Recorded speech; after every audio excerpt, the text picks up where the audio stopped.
আসসালামু আলাইকুম রহমতুল্লাহ। দর্শক, আজকে গিয়েছিলাম আমার মামাটাকে সঙ্গে করে নিয়ে একটু ধান কাটার জন্যে।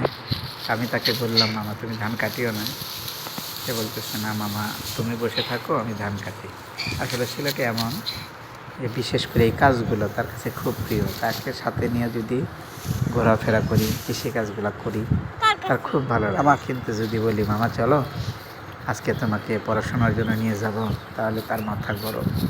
সে লেখাপড়া করতে চায় না, কিন্তু সব কাজ করতে চায়। আমি বুঝি না, লেখাপড়ার দিকে একদম অমনোযোগী। এই যে দেখেন, আমি বলছিলাম যে না মামা তুমি আজকে বাসায় বসে থাকো, দাড়ি কাটে না, ধান কাটতে যাবো। সুন্দর করে কাটো। আমিও যাবো। সে আমার আগে আগে কাছে নিতে, ওই যে ওদিকে আমার আব্বা ধান কাটতেছে, সে বলতেছে আমিও সেখানে যা ধান কাটবো। এক পর্যায়ে দেখলাম যে না চাক শিখুক। যাই হোক, ছেলেটার লেখাপড়ার দিকে যদি একটু অমনোযোগী, কিন্তু কাজের দিকে খুব দক্ষ।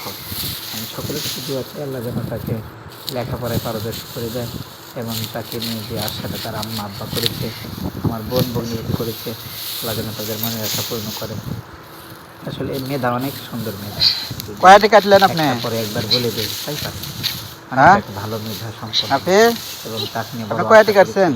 তাকে সাথে নিয়ে যায় অবশ্যই তার হ্যাঁ, একটু পরিশ্রম করতেছে। করেন নাই? আল্লাহ যেন তাকে হ্যাঁ, করতে দান করেন। এবং মাদ্রাসায় যে আজকে সকালে মাদ্রাসা গিয়েছিল, এবং সে হরফ তো সবগুলোই পারে, বাকি অনেক পড়াই দিয়েছে। আমি তার জন্য সবার কাছে দোয়া চাই। আসসালামু আলাইকুম রহমতুল্লাহ।